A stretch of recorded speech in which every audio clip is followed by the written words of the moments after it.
আমার বোনেরা যদি একটু মনোযোগ দিয়ে শুনেন তাহলে অনেক প্রশ্নের উত্তর আপনারাও পেয়ে যাবেন। প্রত্যেকটা মানুষের চাহিদা হচ্ছে লিমিটেড। সেজন্য আমি প্রায় সময় বলি, নিজের মনকেও বলি, সব স্বপ্ন পূরণ হওয়া ভালো নয়, সব আশা পূরণ হওয়া ভালো নয়।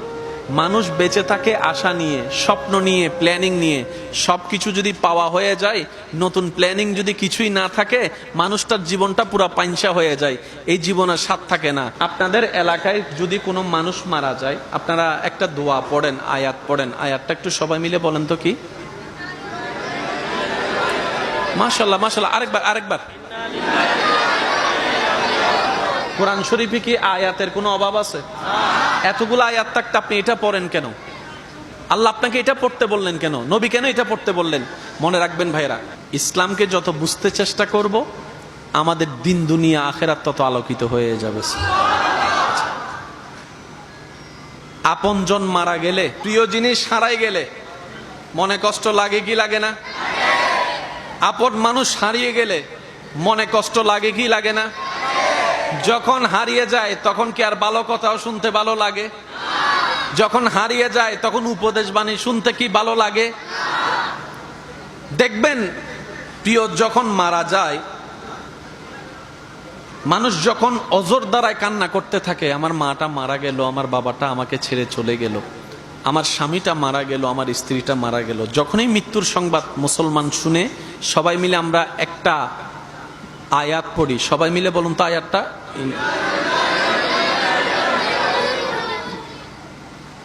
এতগুলা আয়াত থাকতে আল্লাহ আমাদেরকে এটা কেন পড়তে দিলেন? এই একটা আয়াতের ভিতরে সমস্ত প্রশ্নের উত্তর এক জায়গায় আল্লাহ রেখে দিয়েছেন। একটু মনোযোগ চাচ্ছি। স্বামীর মৃত্যুতে স্ত্রী পড়ে ইন্না লিল্লাহি ওয়া ইন্না ইলাইহি রাজিউন। স্ত্রীর মৃত্যুর খবর শুনে স্বামী পড়ে ইন্না লিল্লাহি ওয়া ইন্না ইলাইহি রাজিউন। একই কথা সন্তানের মৃত্যুতে মা বাবার মুখে, মা বাবার মৃত্যুর খবরে সন্তানের মুখে কথা বলেন, ঠিক কিনা? আল্লাহ কি বুঝাতে চাচ্ছেন?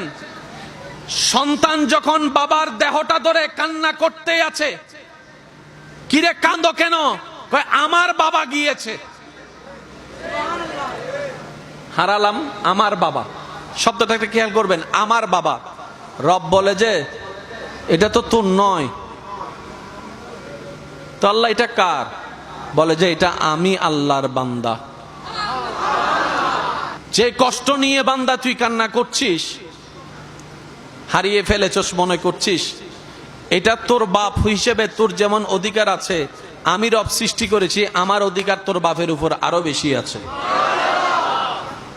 তুই তোর বাপকে জন্মের পরে, বুঝার পরে বাপ হিসেবে চিনে ডেকেছিস। তোর বাপ যখন দুনিয়াতে আসে নাই, মায়ের পেটে থাকা অবস্থায় তোর বাপকে আমি আল্লাহ যত্ন নিয়েছি, রু জগৎ আমি বানিয়েছি। সুতরাং তোর উপরের, তোর চাইতে বড় হকদার আমি আল্লাহ। সুতরাং আমি আল্লাহর বান্দাকে যা মন চাই তা করব, তুই নাক গলানোর কোনো অধিকার। আল্লাহ বান্দাকে দিয়ে কি বলাচ্ছেন দেখেন, কত চমৎকার। ইন্না লিল্লাহি, নিশ্চয় আমার বাবা আমার আল্লাহর জন্য। একটু জোরে বলি। অর্থাৎ আমার বাবার একমাত্র মালিক আমার আল্লাহ। ওয়া ইন্না ইলাইহি রাজিউন, সম্পদ তার মালিকের দিকেই ফিরে গিয়েছে। তার মানে আমার বলতে বাপ এটা আসলে আমার, মাটা আমার, স্বামীটা আমার, স্ত্রীটা আমার, সন্তানটা আমার, জায়গাটা আমার, গাড়িটা আমার, বাড়িটা আমার, ব্যবসাটা আমার, সবকিছু কাট দেওয়া। জোরে বলেন, সবকিছু কাট দেওয়া। তো যদি আমারই না হয়, আমার টেনশন আর কই? বুঝবেন যে 100 টাকা আপনার পকেট থেকে হারানোর পরে আপনি পাগলের মতো টেনশন করে খুঁজছেন, পাওয়ার পরে সে 100 টাকার যখন জিনিস কিনবেন, 100 টাকার মালিক যখন দোকানদার হবে, দোকানদার থেকে 100 টাকা হারাই গেলে আপনি কি আর টেনশন করবেন? কেন? কারণ আপনি এটাকে নিজের মনেই করছেন না। যতক্ষণ নিজের মনে করেছেন টেনশন আপনার ছিল, যখন মনে করেছেন টাকাটা তো আমার না, দোকানদারের, আমি টেনশন করে লাভ কি? ঠিক এইটাই আল্লাহ শিক্ষা দিচ্ছে, ও আমার বান্দারা, তোমাদেরকে আমি দুনিয়াতে পাঠালাম, তোমরা মেহমানের মতো থাকবা, মেহমানের মতো করে থাকবা, মেহমানের মতো করে জীবন যাপন করো। সুতরাং মালিক হওয়ার চেষ্টা করিও না, মালিক হওয়ার চেষ্টা করিও না, নিজের কিছু করার চেষ্টা করো না। তোমরা বান্দাদের, রব্বুল আলামিন বলে, তোমরা বান্দাদের শুধু দুইটা জিনিস আপন আছে, একটার নাম ঈমান আর একটার নাম নেক আমল। নিজের বলতে কয়টা জিনিস? জোরে বলেন কয়টা?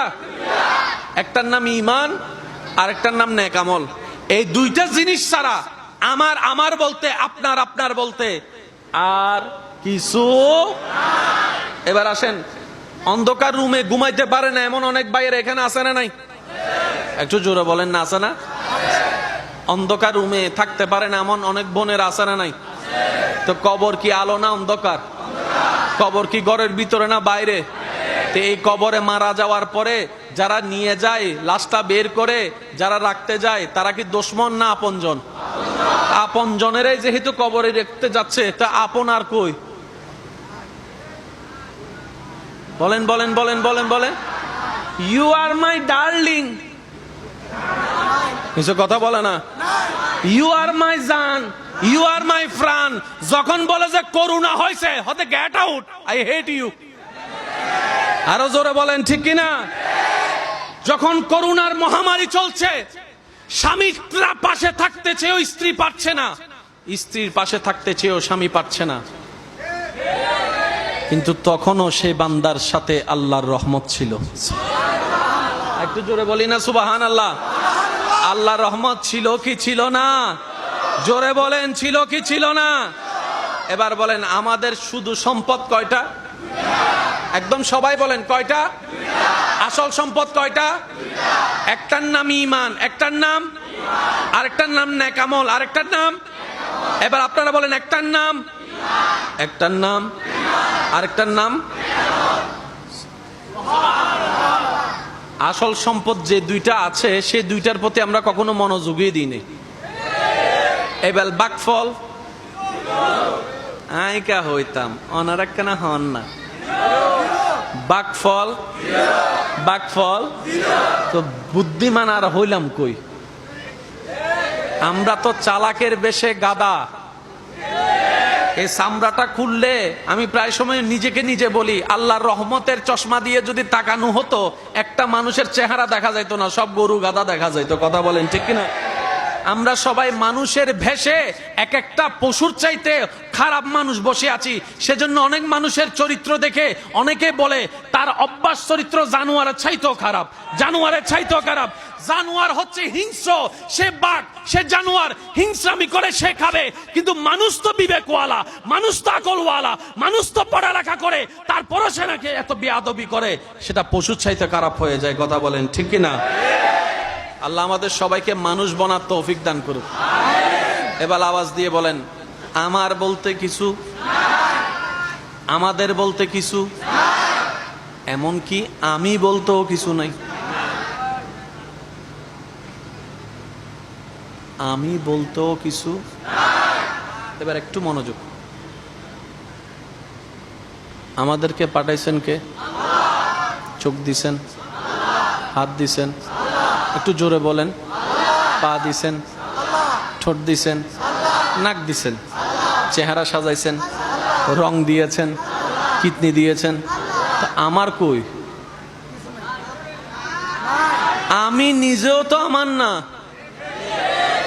অহংকার হয় কখন? যখন আপনি কোনো একটা কিছুকে আমার মনে করবেন, তখনই তো অহংকার।